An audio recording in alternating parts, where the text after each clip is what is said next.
Good evening. I'd like to bring this Committee of Whole agenda for the City of Merritt on Tuesday, March 29th, 2022 to order. And I'd like to begin this meeting by acknowledging that we're gathered on the traditional, ancestral, and unceded territories of the Inca, Kamloops, and Silk people. The adoption of the minutes, 2.1. I need a mover and a seconder for the Committee of the Whole meeting minutes on March 15th, 2022. Etchart and Fair, and any errors or omissions? And I'll call a question. All in favor?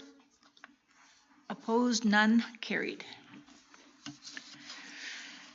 There is only new business, the evacuation plan for this committee, and I will ask Krista Minar to present PowerPoint to us.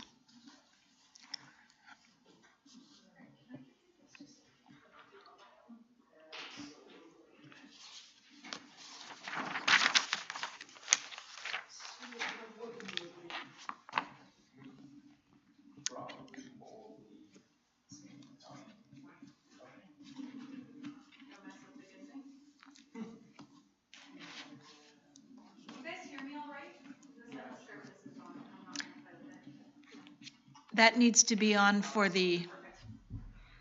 Okay. Well, it's nice to actually see everybody's faces for a change. That's a positive note. It's so much nicer talking to you in person and full face.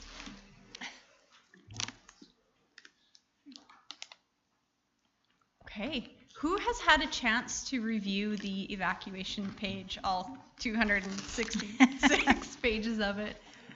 This is perfect. Love it.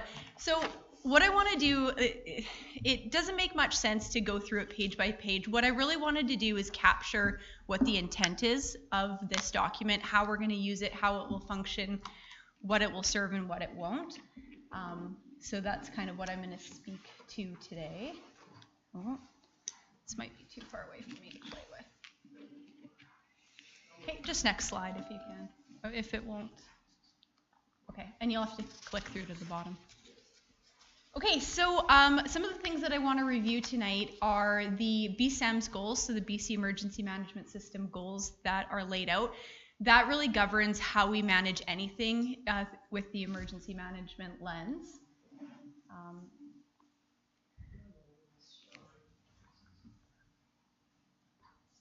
The next thing that we're going to talk about, we're going to just talk about the community emergency plan as a whole. The evacuation plan itself is just one component of it, so I just want to take a step back before we get right into the nitty-gritty.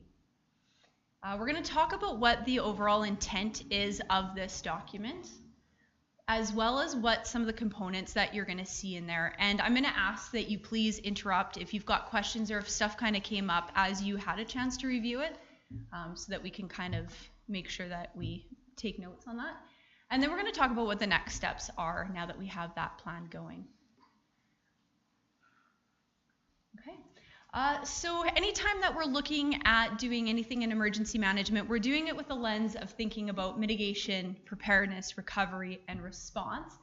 So this is really intent as both a preparedness and a response mechanism. With just a little bit of recovery in there. And all of it is going to follow the BSEM's goals. So we want to make sure that in everything that we're doing, that we're ensuring that we're taking care of those that are responding to the situation, that we are working towards saving the lives of our community members, that we're trying to reduce whatever suffering is occurring. We're taking into consideration public health, critical infrastructure, as well as making sure that we're really taking care of properties and the environment. So we're doing all of this, and it's been addressed as we kind of work through these things, including the reduction of... And is this in a priority listing? It is. It is. So anytime we're making decisions within emergency management, we're going to start from the top down. And some of these sometimes I think feel subjective, right? When we think about reducing suffering, a lot of times it can connect things, but it's really intended to make sure that first we're not doing more harm than good, and then working through that process. And what's great is this document does a really good job of speaking to that. So, okay. So what I really want to do is think about how a typical emergency unfolds, right? So if we have, for example, wildfire within City of Merritt limits, we know that the fire department's going to respond. And it starts really at the site level. So in that situation, we have an incident commander and a chief duty officer is going to work in conjunction with BC Wildfire Service, RCMP, to kind of set the first steps. And a lot of the times we can manage that at a site level for a certain amount of period. And during that period, we might already have an evacuation occurring. We call that a tactical evacuation, and that's any time where we need to immediately remove people from the immediate hazard area. Now, if it gets beyond the scope of what the IC can manage at the site level, that's when we look at activating our EOC and pulling stuff from our community emergency plan. And what that's going to do is basically give us a framework of some things that we need to consider to deal with the situation. Now, the community emergency plan also includes appendices and annexes. So the appendices are going to be all the supporting documents, any bylaws, policies that we might have in place that makes our decision-making process a little bit more clear. And then where our community evacuation plan actually fits in is within the annex. So it's kind of the plan within the plan, and it's a little bit more detailed as far as what the intent is when we're doing an evacuation. And all of that leads us into where we're kind of sitting with the cold water flood, right? Is we're moving from a response to a recovery situation. Now, what's important to note is, as of right now, we don't have an existing community evacuation plan until this is officially adopted. We basically have been sitting with the 2009 operational guideline.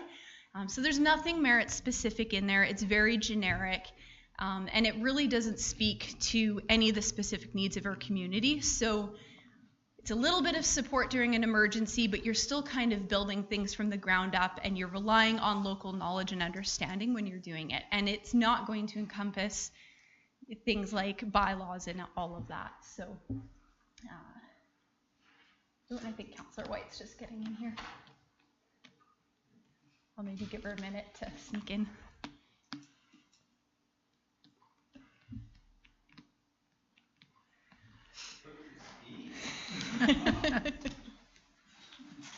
All right, so what we know, and I think is really important to address, is in BC, Alberta, globally, we know that evacuations occur. And what's really important to note is that every incident looks completely different. Whether you're evacuating 30,000,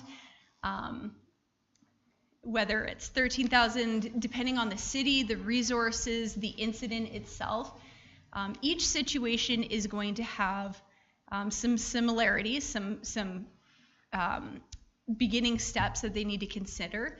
What we're trying to do is bridge some of the information that goes from being generic to Merritt specific here, right? So this plan is really designed to think about what those BSEM's goals are and create a framework. So when my 2 o'clock brain is trying to remember what we're doing, we've got more than just what's sitting in the old noggin, right? We've got something that we can pull from, and it makes our entire emergency management situation flow a lot better.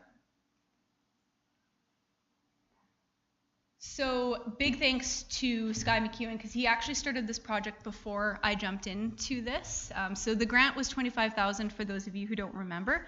And we brought in emergence Steve Newton, and you guys may have heard his name pop around just because of the flood. So his team has been working with me to develop this plan, so it's been great. So if you can go back, maybe just one. Yeah, that's okay. So we're at the overview, so it's kind of like page 8 to 13 in the document if you've taken a look. But basically what it's saying is we need to understand that this plan is really just part of a whole piece. It's one component that is going to provide guidance. Nothing in this document is set in stone. Everything is meant to adapt and evolve as we kind of need it to, right? And it's really meant to be a reference for us to make really well-informed decisions during otherwise chaotic moments. Yep. Please. Thank you, Your Worship. And I wanted to add as well that where this is going to be a somewhat living document, it's not something that's necessarily going to change every month, but really this is where the Emergency Executive Committee that we've talked about will come in, and we will be bringing forward a report for appointments to that committee on April 5th, so your next council meeting. And that committee in particular will get much more into the meat and nitty-gritty and the planning and what it's going to look like, not just for any given emergency season like freshet season and fire season, but you'll look at, okay, what is the EOC doing for training over the course of this year? Getting into those more particular components, and there will also be components of this plan that you'll be diving into further depth in, as well as the community emergency plan and other things. So to let you know where council will be involved with this, it will primarily be through the Emergency Executive Committee, and then once a year that committee brings forward a report to council on a host of other items. Yeah. So. And that's really important because, I mean, I'm going to review this every single year, but the more eyes we have on it, the more local knowledge we have. Each of us have things that we can bring to the table, so there are going to be some members that need to be involved to make sure that we've got the right information on paper. So next slide, please. Thanks. So the next part that we kind of get to, and as we delve a little bit further into this, is the administrative work that it takes to make this plan successful, right? So there's an understanding that there's a maintenance component to this. It needs to be revised, and that will predominantly fall on myself, and then, as Sean spoke to, the executive committee. There's going to need to be a training component. It's really important that as staff members that sit on our EOC that are going to be using this, that they know where to find things, that they know how the document needs to be used, they know when to pull it out. So there's a little bit of a learning curve with understanding how this can support that. And it talks about the roles and responsibilities in here quite nicely, and divvies out where the onus is for understanding it. And this is probably one of the more important ones for me, is understanding that this really is not designed as a public document. So I think sometimes when the public hears that there's a community evacuation plan, what they want to know is, okay, so I'm on Armstrong Street, and if there's an emergency, at what point are you telling me something's happening? And the answer is we don't know. Every situation is so dynamic, so fluid. They could be part of the tactical, they could be part of a partial evacuation. And so this is really designed for the staff that are working the situation.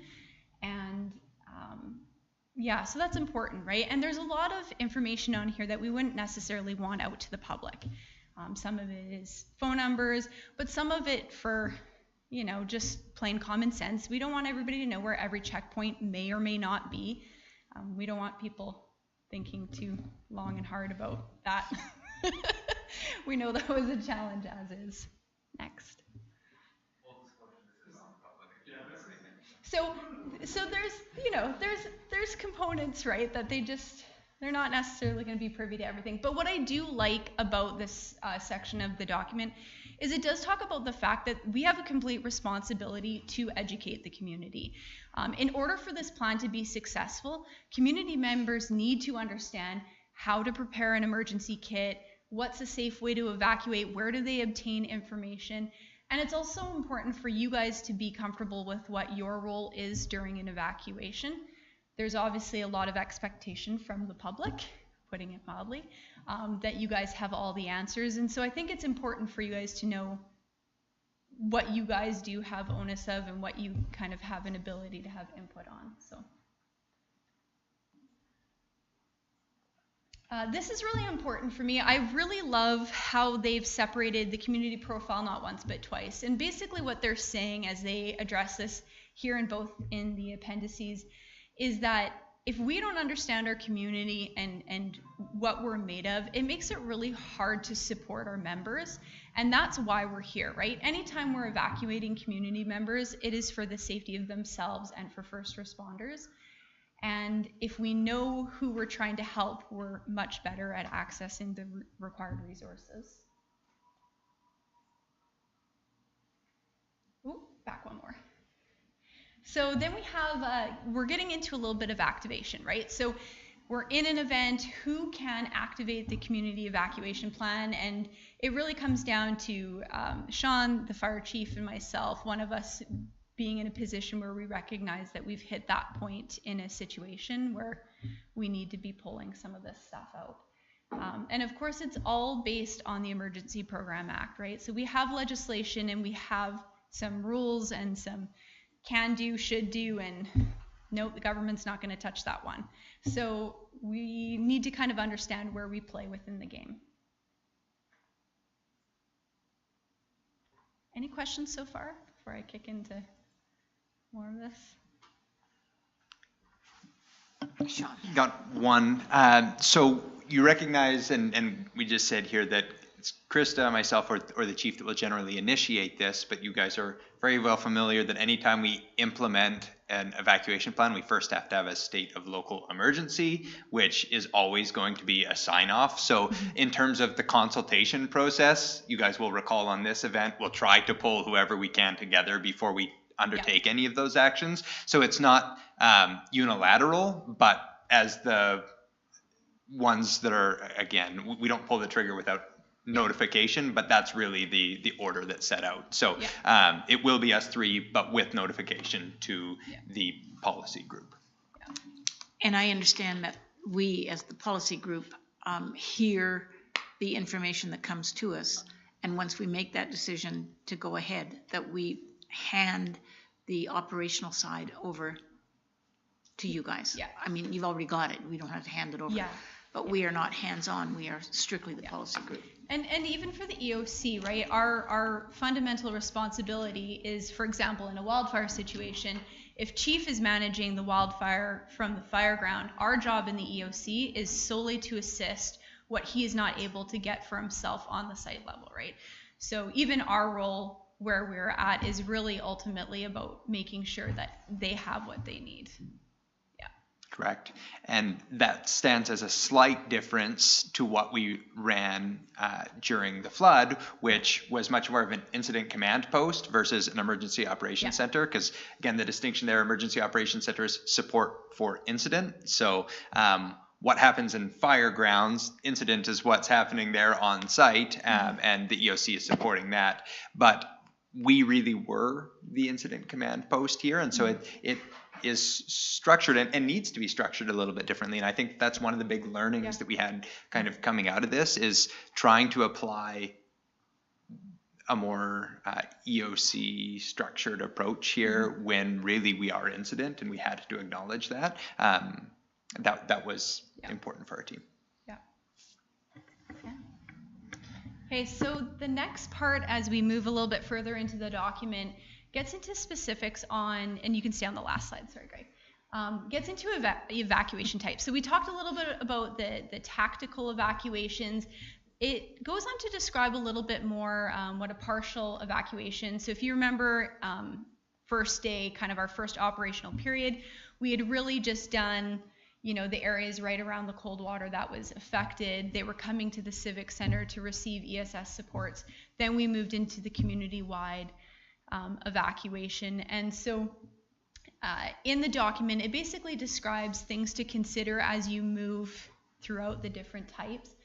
And it also addresses things like refusal to leave, right? If you have community members that are unwilling to leave their property, what responsibility do we have or not have to care for those individuals, as well as other options we might have. Maybe our best option is to actually shelter in place and keep people within their homes and kind of sequestered.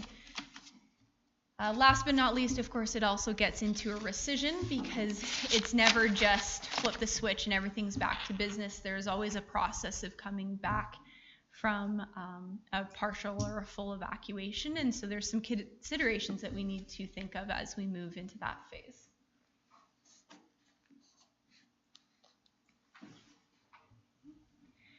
So talking a little bit more, as we just were, about the structure, right? So if you look at the very top left-hand corner, as the incident kind of evolves, we have an incident commander.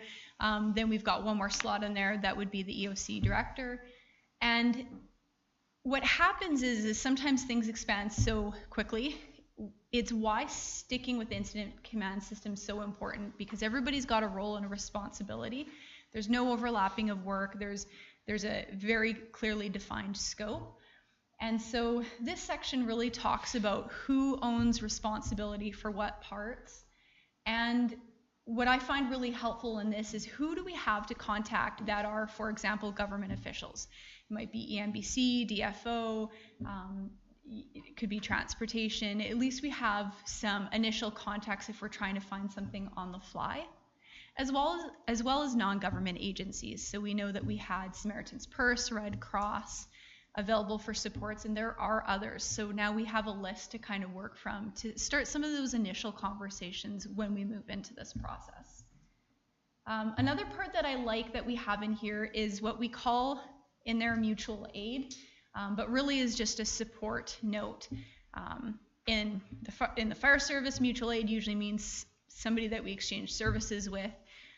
In this case, it could just be a host community. It doesn't mean that they're coming necessarily in our community to support, but it could be the way Kamloops and Kelowna and Vernon was for us, right? That they were willing to accept our community members. And again, thinking about the 2 o'clock in the morning decisions when nobody's had coffee and everybody's buzzing on adrenaline. Some of the things that I like about this is the fact that they've given some of these, and it's broken up so it doesn't flow very nicely, but they've given a couple frameworks to follow so that you can make sure that you're making really well-informed decisions. And if you're going off track, it's kind of like, okay, what step did we miss? And so I think those are going to be really helpful when we're in an activation phase. And this one's another one that I think was really important to highlight in here. We've got a section that talks about evacuation triggers. We talked about how tactical occurs usually quite quickly, and it's usually done right by the site level before any formal notification's gone out. But when we start thinking about, the fire coming over the hill and it starts at 3 days out, and then it's at 2 days out, and it's coming in a little bit closer and closer, there's actually some things that we can put together as a formula to make sure that we're giving community members enough time to evacuate, right? And that will change based on lots of different things, information that's coming from the site. For example, if it's a fire and fire behavior changes, then that's going to change our timeline, but it gives us something to work with. Now, ideally, we're evacuating everybody by road because by air is a little complicated and very expensive. Either way, though, we do need to address some plans. And so what I like about how this document did it is it talked about checkpoints and security and considerations for certain neighborhoods. One thing that you'll notice is within that plan, some of it is quite detailed. There's a lot of checkpoints, and I think if anybody drove around at any point during the evacuation, you'll note it is very hard to keep all doors closed. People will find a way.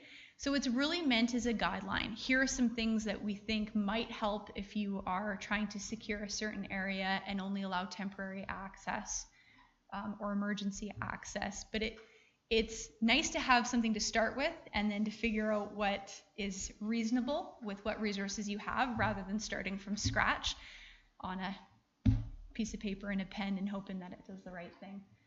It also addresses things like muster points, right? So for example, I even hate saying it, but something happens to the two bridges and we need to deal with moving people out of Collettville somehow.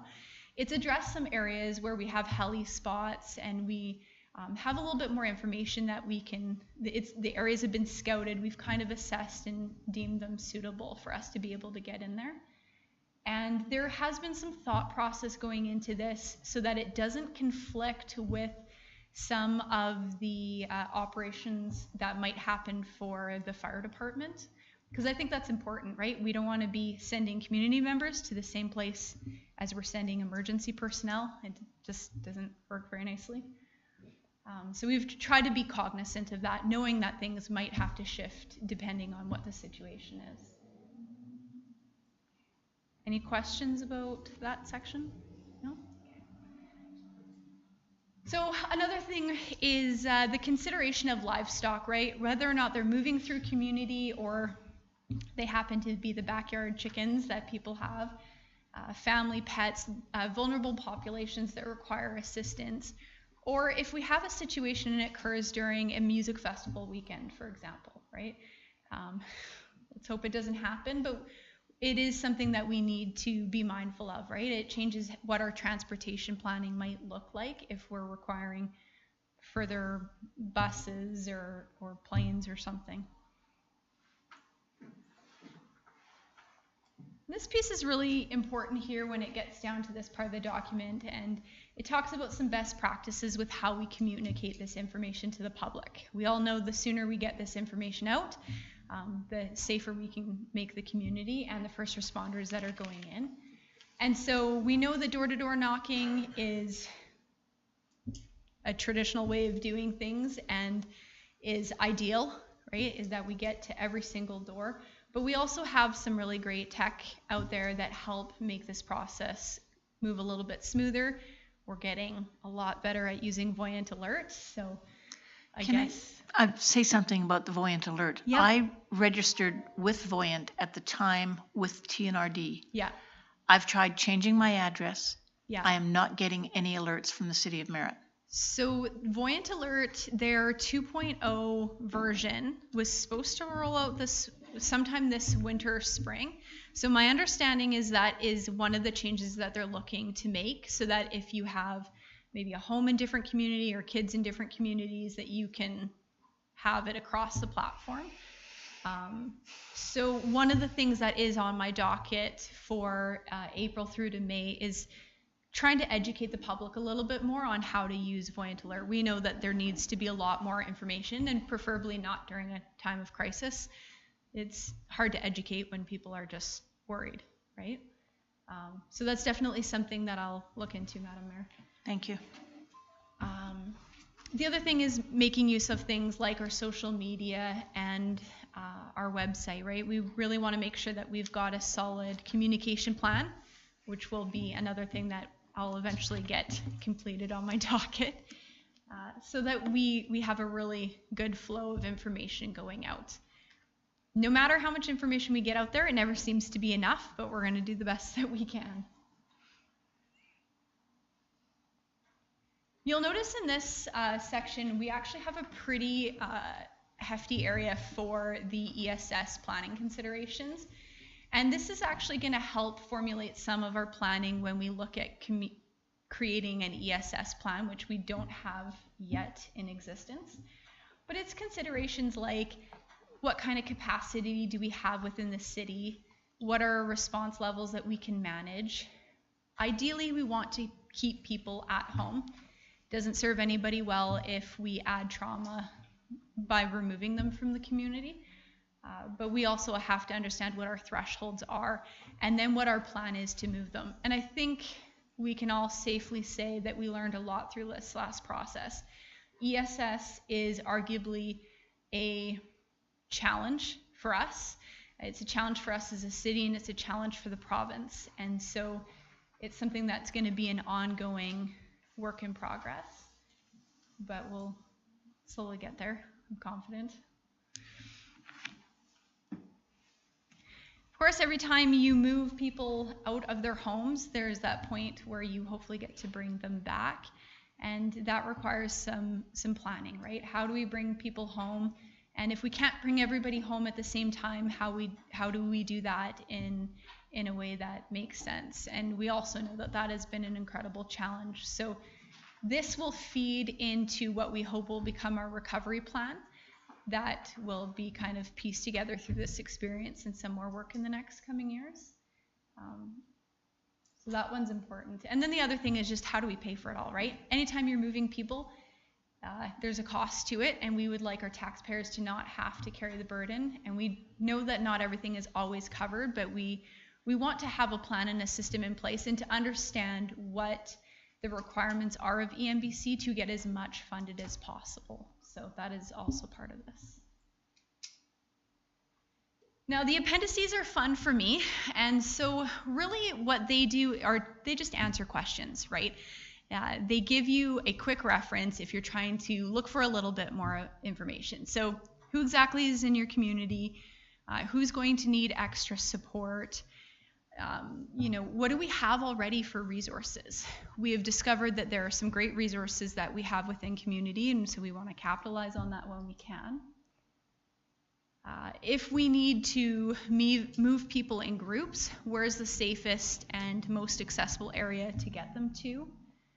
And we know that if you live in the Bench versus Diamondville versus Collettville, each neighborhood has its own positive and negatives if you're considering an evacuation, right? So we know what it was like when we evacuated Collettville and then had to close all the bridges off, right? Leaving anybody that chose to stay behind without access, right? So we need to take into some of these neighborhoods into consideration because each of them are a little bit different, especially based on the situation.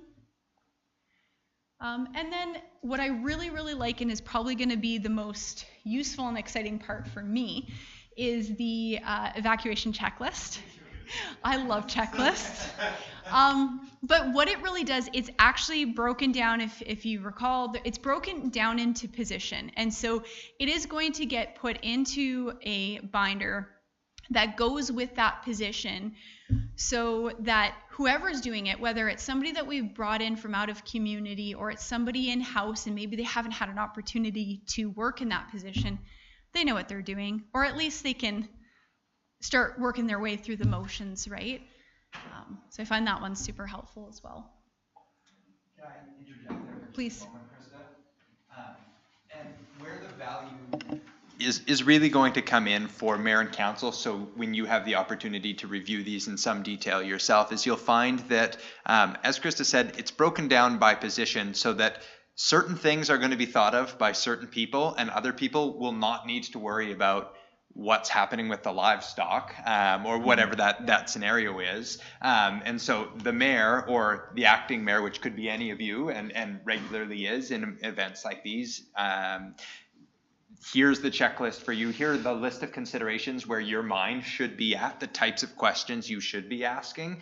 And then you'll have different levels of detail for perhaps the EOC director versus the planning chief versus the operations chief. One may be very much more, okay, where are we setting up the barricades and other things. And so I think when you have the opportunity to look at this and we review this with the emergency executive committee, especially reviewing that kind of function of the mayor during this, will really, I think, help all of council understand exactly the level in an evacuation order being levied or an alert, or actually when you're rescinding it as well, what the types of questions are that you should be asking to make sure that all of the necessary kind of thought processes have been run through. So Krista's right. There's exciting things in the checklists and the maps. Yeah. Maps are always good. Checklists are good. I think really it's about providing, especially for you guys, a comfort level, right? I would like you guys to be informed. I'd like you to feel like you have something tangible that you can refer back to. And as well as some training, I think will make going through situations like this so much easier. And I'd love to say that, hopefully that's our 1 in 1,000. We don't have to do this again, but I'm also a realist and I'm going to plan for the worst case and say, yeah, we're going to do this again. And this time we're going to be better at it. So, okay. So, but you mean in another 30, 40 years, right? Yeah. Sure. Let's go with that. Well, in 30, 40 years, it won't be my problem. So yeah. So the next part here, I always like a good template, right? If you're trying to work off of something and you need to get specific information out to the public, anytime you've got a template, you're not starting from scratch. It saves time, it saves energy, and it prevents mistakes. So I'm always grateful for that. And then we get into the evacuation maps. And especially when we're working with multiple agencies at one time, it's really important that we have the same language. We're talking about the same thing. We're seeing the same thing. So this is going to require a little bit more work still to understand how it's going to work with MuniSite. We already have our operational, like our fireground operational maps, and so we need to have a better understanding of how those will kind of jive together. But at least it gives us a starting point. As well as, you know, if we're trying to prepare something and we're trying to let the public know, what do they need to know? And it's not your 2 o'clock in the morning brain thinking it's already been set out. Another one that I'm excited about, but I'm pretty sure I'll be the only one, is the summary of notes and best practices. And mostly because what that will do is provide me a little bit of guidance for the next 5 years.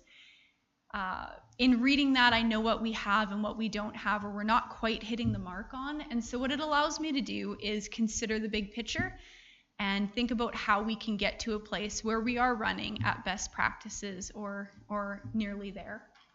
And then, of course, the last 3 are just more resources, right? Do you understand what the document's saying? If you need extra help, here's where you can find it, and the like.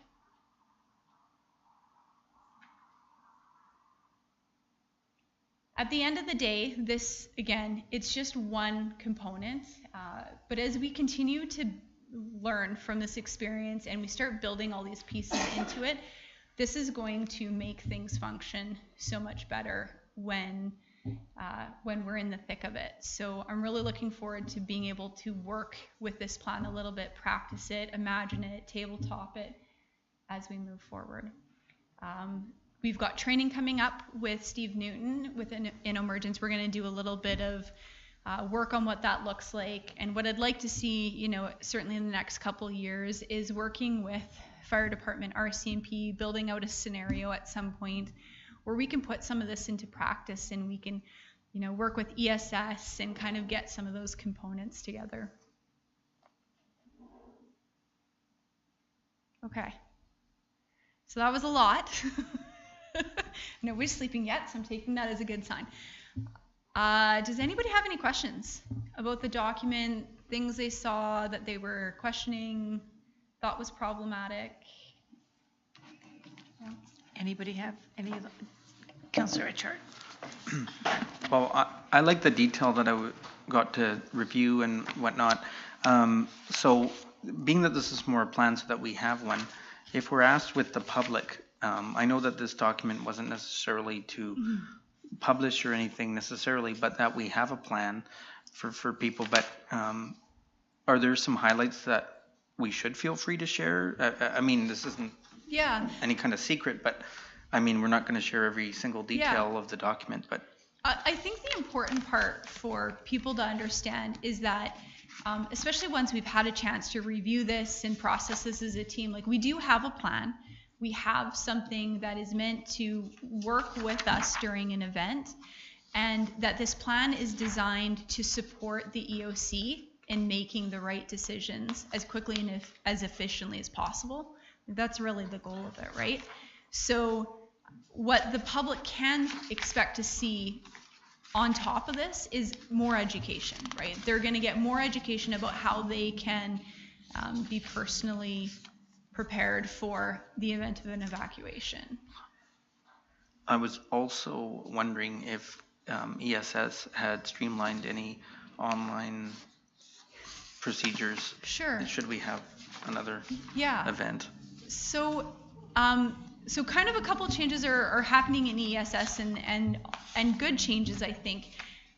One thing that we are seeing is the ERA is going to be rolling out 2.0, which is great. They've learned some things from a very heavy use in 2021. So we'll be expecting our team here to kind of start that training anywhere between next month to August, depending on when we can get them through that. The important part of ESS, I think, in making sure that we get better at that is doing things like making sure we have a solid ESS plan, which doesn't yet exist, but this is really going to help us in that, right? It's provided some direction that we can refer back to. Now, I got most of your acronyms, but ERA? Oh, electronic registration. Okay. Oh, no, it's not application. I can't remember what it is.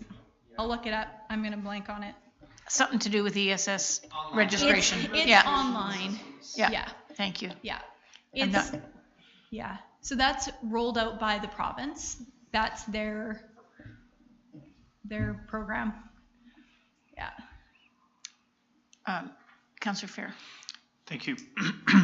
Yeah, I'm encouraged to see the level of thought and proactive thinking that's going into this. I think that's great. Like, and what you've reviewed answers, I think, all of the questions I have about our plans and our intentions to be prepared locally. Mm-hmm.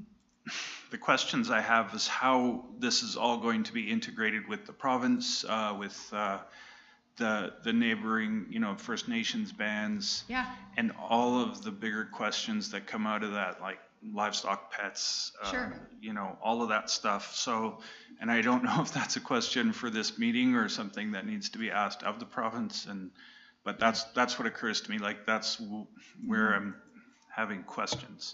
So part of this process, and you might have noticed at the very beginning, there's actually like a distribution list. So part of the training is not only getting our own team comfortable with it. A big part of this is working with like Kevin Skrepnik out of TNRD, working with EMBC. So Central Region and TNRD will get copies of this document. And it's really, the intent of this is to socialize it with our neighboring communities, right? If we have a situation, this is our plan, what's your plan? We know based on the Lytton situation, we took in a large number of their community members. And so that ability to kind of work with each other is really important. So this is going to help that for sure. And it's relationship building. We need to keep having these conversations. Yes. Yeah. And even in reviewing some of this, there are some things that EMBC does need to air out and sort out on their end. And it's going to take pressure from myself, perhaps from Sean, to keep pushing for some of these things to be clarified in the future. And maybe even at the political level as well. Mr. Smith. Thank you, Your Worship. And I just wanted to provide one example that I think is really relevant and not going to make anybody look bad. It's one thing in our plan to say, all right, here's the map for the evacuation route north, and we have south, and we have east, and we've got these plans. But we recognize that when we say evacuate north, and okay, who is prepared to receive us when we evacuate north? Everyone go to Kamloops. Even though we also had Kelowna as a viable option, we learned through experience that's probably not the best, most viable strategy for Merritt, but it is going to depend on a lot of situational factors at the moment. Where are people going to be able to stay? And so part of the challenge that we had with that is, again, coming into this, it was our perception that it was EMBC that would work to help mobilize other ESS teams, and we found that very often it was us that was calling other people like, hey, Salmon Arm, can you take some of our folks Penticton? And so we've got a lot of ironing out that needs to happen to make sure that when we tell people to go a direction, that it's not just getting out of the community, which is very important from the safety perspective on BSEMs, but right after you hit save lives, great, we've saved the lives, now we need to reduce suffering. And you start hitting a lot of those other elements where it's, okay, where are you going to go and still have a modicum of comfort and be able to be received? And what about folks with those special considerations that you saw in there? Like you say, livestock, but sometimes it's even just, I have 3 dogs. Like, that's not easy when people have dogs or cats or other scenarios. Or I've got, a parent who's basically immobile or something like that, where there are these unique challenges that come into play that we need to have more situational specific awareness, I think, as well as make sure very clearly whose responsibility it is going to be to do what in this evacuation process. Because if it's us that needs to make those calls, great. It's not my preference, but we will we'll go that route and build it into our plans. Otherwise, we need to make sure that others are going to be mobilizing that quickly, because you'll notice in here, we've got evacuation as being a 7 to 9 hour process for basically every region. And in our case, on the last go round, we did it a heck of a lot faster than that because we jumped to tactical nearly right away. And so these are things that you have to be able to prepare very quickly, and that's why I'm so grateful for the upfront work that's been done here. But that isn't to say that there's still work to happen during the emergency during the event to make sure that we're going to be as well organized as possible. And that is going to require that interconnection of plans like you talked about, Travis. And I know when I went to the ESS in Kamloops, not as a member who actually needed ESS support, but after a few days I went there and talked to the manager. What they had said was that they were looking at bringing in staff for about 750 people, and we had 2,500 show up on the first day. And they were just absolutely, completely overwhelmed. And it was a rainy, ugly, cold day. And I don't even think the building, it was big enough to bring everyone in. So, I mean, there was a lot of things that went wrong on that particular day. And I think that was worse than Kelowna. But, yeah, I think that's the one thing we've learned is that advocacy and that planning piece are crucial. Like, if we don't do the upfront work, we're going to have our community members in Kelowna or Kamloops completely freezing, stuck outside, waiting for supports that just aren't prepared. And we need to not have that happen again. So, and I'm hoping you're aware, but I have been advocating for no longer making it a voluntary service. It needs to be a service that is ready to be available when places like us need it. And I don't know if that's possible to do, but it's certainly what I'm advocating for. I don't know who's next. I was. Councillor White. What about when there's an evacuation ordered and the people don't want to go? So that's set out in both through legislation and in this document here. So anybody of sound mind that is of legal age is legally entitled to stay on their property. The RCMP are able to go in and is a big part of when we completed the evacuation on the day of. We had kind of spread out the RCMP amongst the groups with the fire department, search and rescue, to make sure that there was enough support there, because they have an ability to remove those who are not of sound mind or children that are not able to make those decisions for themselves. It's not easy. We know we had a lot of residents that chose to stay behind, and it makes the response so much slower, and it adds some complications to it, right? Again, there's an education component in this, and I think as we see our community emergency plan evolve in the next 5, 6, 7 years, we're going to build some trust into the community. It's really hard to trust in a program where there aren't a lot of answers and it doesn't feel like there's a plan. And so this is one piece of bringing that back, right? We need to trust people that when we say we need you to leave, that they understand the reasons, and that we have a way of safeguarding people's livelihoods so that they feel comfortable to do so.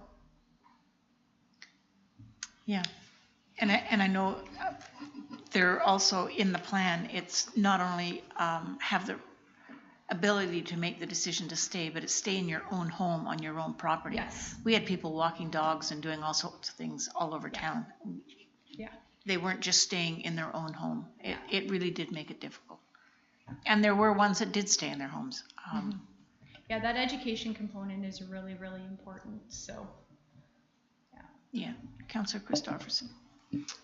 Yes, Mayor Brown already alluded to part of it, but my perception was that evacuation-wise went relatively smoothly here. I mean, there were things that didn't, but relatively so. But it was more when our people went to other areas that just weren't prepared numbers-wise and so on to receive them. We received a lot of criticism here, but that was out of our hands largely because it was in other places.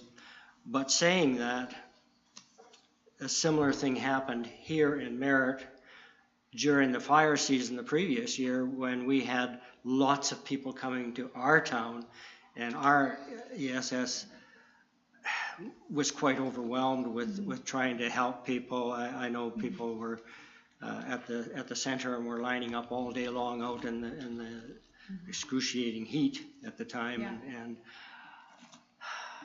how, I guess my question is basically, how do we coordinate what we are learning and we have experienced with other places that may not be in the same level of experience with Capacity, this. yeah. Yeah. So I like that the way the ESS portion of this document kind of addresses it, and ultimately it's going to fall on two things. One is that we really need an ESS plan. That is pretty high on my docket of things to consider, because we need to think about capacity and community, but we also need to think about sending ESS personnel to communities that are hosting our individuals. So there's some processes that we know we need to build into the system. ESS is an EMBC program. However, in reality, and when we're working through the process, it ultimately falls on the city to be responsible for what that looks like. And so I know Kamloops, they've taken it to a certain direction, and they've really gone to the everything being modernized, and their approach is a little bit different. And we're going to be working towards more of a hybrid of that, where we use technology where it makes sense, and where we are dealing with people, and we have plans for when we take people out of community, because they are still our responsibility. Mr. Smith? I think you will probably see a trend towards standardization to some extent with ESS. You'll recognize that the programs vary significantly from community to community right now, and I think there's elements we can learn from a lot of communities.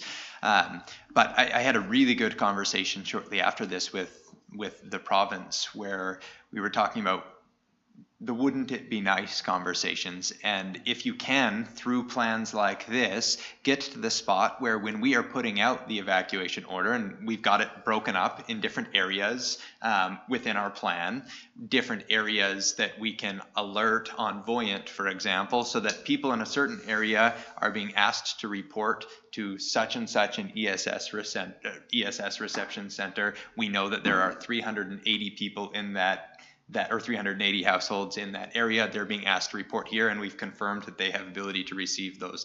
This next group of 720 homes, we're asking to report to this center. That's the level of specificity that, again, it takes more than just Merritt doing this plan. We are not there right now, but if in that early staging window, you can make enough preparation to understand who needs to go where so that you can get people out safely, you have more potential to, I think, spread people out where they're going to be able to get good service. And you hit it on the head. We, as Merritt, ended up, just by virtue of being kind of the closest community for some of these other ones, we took a lot. And those volunteers, man, they delivered. Hard. They delivered. 3.5 months straight. So I think that you talk to every one of them, and to a fault, they will say they are so proud of what they've done, and they would do it again in a heartbeat. And that's the type of people that we have here in our community. It doesn't change that for the folks that are being evacuated, the more we can assist in getting those systems smoothed out and spread out, we are going to get better service for ESS generally. So. And I think we can say the same thing for ESS in Kamloops. The volunteers also worked their hearts out, and they tried to do as much as they possibly could, and they did as much as they could do. It was just a system that wasn't ready for these kind of numbers. Councillor Christopherson. Just wanted to follow up on one comment that when we're talking about where we're sending our people, being evacuated to other places, one of the difficulties with saying, okay, Bench North goes to Kamloops, my relatives that I can stay with maybe, in Kelowna or Princeton or someplace like that. So how do you coordinate those kind of things so that you can keep track of where the evacuees are going? Yes. Knowing that some of them are not going to be going to the places where it's suggested to go to. So how do you gel those two things together? So that's another educational component, because actually, like, our primary hope is that people go to a place where they are already set up to be received. So ideally you go somewhere, to a neighbor, to a family member, somewhere where it's a little bit easier.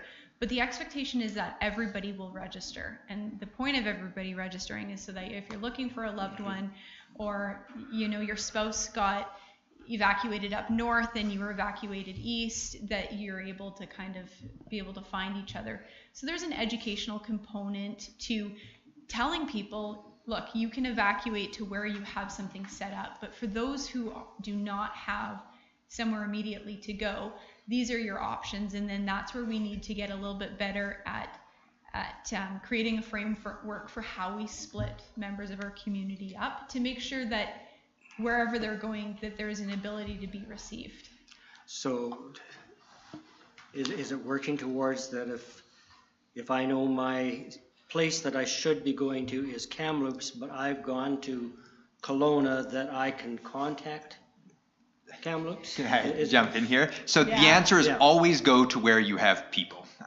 That's the first, and I think that we were actually fairly successful with that message. The challenge is that those people, when you're driving to Kamloops, Kelowna, Prince George, wherever you have folks that you're going to be staying with, you can register on ERA. Like, make that registration. If you need some formal supports, so you're going to stay with people in Kamloops, but you still need clothes and grocery support and other things, is you can still register on ERA, and they may ask you to report to a center that's actually active. So maybe Prince George isn't up and active right now, and that's where some complications can come in. But I will also tell you that my family went all the way up to Mackenzie, BC, when everybody was evacuated, and they filled out everything on ERA, and they were contacted by McLeod Lake Indian Band to finish up the registration. So we do have some wins in the system. It's educating those dynamics, right? Partially education, once they understand what the rationale is. But when we look at saying, we did odd and even, and I would have been one of those people that said, well, I don't want to go to Kelowna. I know more people in Kamloops, and I think a lot of them said the same thing.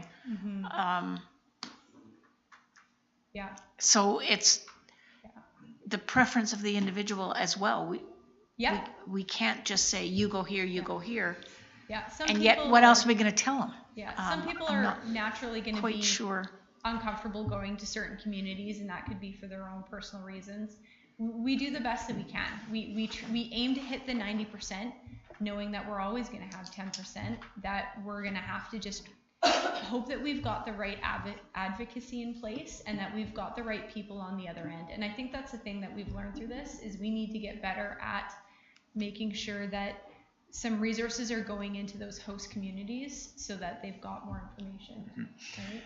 Mr. Lois? Just to add to, as Mr. Smith was saying, that when the message always starts with go to where you have people. I think when we began the evacuation during the flooding in Merritt, it's absolutely entirely possible, plausible, and in fact sure the case that we could and should have said more and more frequently. That's simply always the way it is with emergency communications. But the message that we were trying to put out there was, if you have a safe route that is verified safe through Drive BC to a community where you know you have an option to be welcomed by friends, family, other people you know, you should go there. And if you don't have that, then the instructions are divide by house numbers and we're recommending you transit to these communities in order to break up the load. As both Sean and Christo said, if people have people to go to, that's where they should always be looking to go first, if they have a safe route to get there. If they have the safe route. And that was one of our problems, is we had no roads to the Lower Mainland. It's funny because I remember in June thinking about emergency management in general, and somebody said to me, well, you don't have to worry so much because there's like 5 ways out of Merritt, so we're fine. Your Worship, I think that we talk a lot about alternative revenue structures. I think that we could package the City of Merritt scenario as a tabletop exercise and sell this to every other municipality, put a nice little bow on that, and we'll solve our taxation problems for 1 year at least. I like that because idea. It was darn unique to go from what you just said earlier, that Kamloops anticipated only 750. That's because when we first called them, that's what we anticipated. And then we lost all of our systems, at which point that number grew from there. And we did communicate that, but that's what happens in emergencies, is messages get lost. And so the way this grows and builds, and sorry, this road is out, this road is out, that Yeah. road is out, Yeah. you really find very quickly that if something is bad that is necessitating you needing to leave your community, a lot of these other things like access roads are probably going to be jeopardized as well. Like, it's not right to say that you can just presume that there's going to be directions, lots of ways to get to the lower mainland. In my wildest dreams, I could not have imagined all of our roads south being cut off. That just, even in your worst case scenario, I couldn't have imagined that. Yeah. I don't. Councillor White, and then Councillor Christopherson. Some people just get it in their heads that somehow or another it was our fault that all this happened. Well, that's what the guy at the post office told me the other day. And finally I said, what would you have done different? And he wouldn't answer me. He just kept going on about what the city did wrong and how people weren't notified properly. And there was a lady, disabled lady that he had to save, or nobody would have knocked on her door. And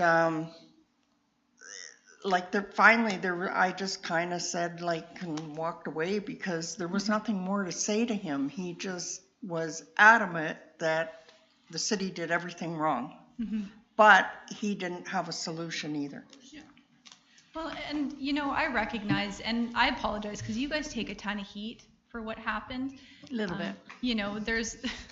There's a lack of understanding about who owns what problems, and I think sometimes there's that argument even, in government ranks, right? Who really owns the problem? So I recognize you guys have taken a ton of heat for good, bad, or indifferent decisions, right?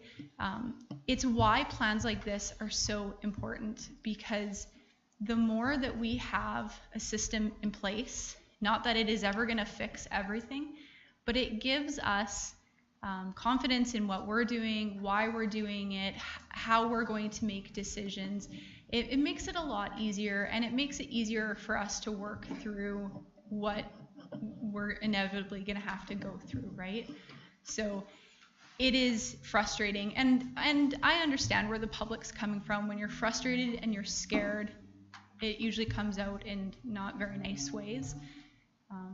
And I appreciate the fact that you guys kind of take the hit on that one. So, but it's tough. Councillor Christopherson. Thank you, Your Worship. Just wanted to put a bit of a plug in there that when we talk about Merritt, having 5 highways coming through and we can easily get out, and then all of a sudden we find out that we can't. Our airport was pretty darn crucial during those times, especially with the communities down Spence's Bridge way that they had no access whatsoever. And I think it's something that I hope that we keep in mind when we're talking about evacuations and closures and being cut off from the rest of humanity, that an airport, although it's often considered the playground of the few that fly their planes, really it's pretty important for a city our size to have access to other modes of transport that really did play a significant part during the floods. Yeah, absolutely. Yeah. Thanks for that reminder. Councillor Richard, did you have?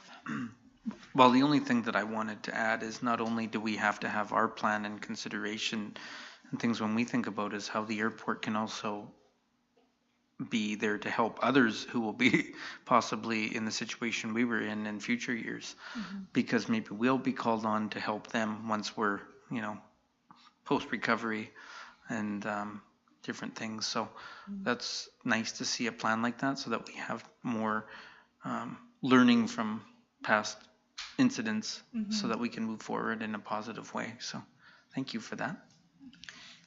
And can someone from staff remind me when the information for our census, we just had a census, when is it going to be published?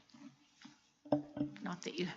The No. one that very regretfully said that our population went down by 1.2% is published.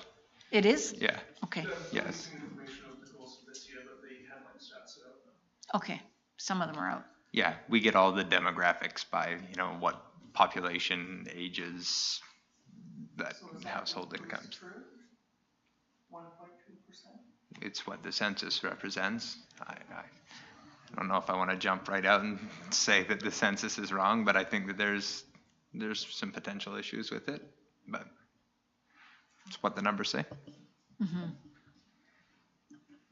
Yeah, the numbers didn't match with the provincial. Just wait till the next ones come out and we'll have a huge group. Are you planning on updating this information for that new census data? That's the question. Yeah, so every Easy. every year we'll definitely I'll be reviewing all of this and making sure that numbers, links, and content is accurate. So, as we continue to build out more plans, there's a lot of work involved, but I think it's very necessary work because when you're in a pinch, you need it to be functional. Yeah. And I wouldn't mind going over some of the demographic information. I'm looking at this thinking, what does it mean? And some of the categories didn't make sense. Some of the way it was put together could have been maybe reorganized differently. So I have a few suggestions for you. Yeah, and that's the nice part. This is a living document, so we're going to review this as part of the policy group, the executive committee, and we need to make sure that if stuff needs to be changed, adjusted, this is all part of that process. So we can absolutely should do that. Mm-hmm. And the other thing that, if I can put in a little bit of plug for the work that Krista's doing, I think it really comes together in this plan. You can see how much interagency coordination is required, even when we're talking about barricades and other things. Like, this is all done in consultation with other groups, RCMP, et cetera. And so we talk about two groups, that emergency executive committee, but then you've got the emergency program planning committee, I think is what it's called, that Krista is also working on getting online, which is really with all those third-party organizations, service organizations that do play a role in this process as well. Whether it's just the evacuation portion or potentially actually emergency response and others. So there's a lot that is happening as we speak, not just on this plan, but on others. And I really want to throw out some credit both to Krista, but all those other organizations that have helped in putting this together to make sure that it's not, it's a draft right now and this will get refined, but that there are intelligent people from many organizations that have weighed in this process. So yeah, the RCMP play a really big role in this one, just because they are basically the authority having jurisdiction over an evacuation process. So Josh Rhoda has had a chance to review and assess, and will continue to be part of that process along with some others from our local detachment to make sure that this still functions. Perfect. Any other questions or comments for Krista? Doesn't seem to be. Excellent. Thank you very much. We appreciate you bringing this to our, well, first of all, even getting to it, but bringing it in the format you did. It was great. Thank you. Awesome. No, thank you. Thanks for your guys' time. And having said that, there is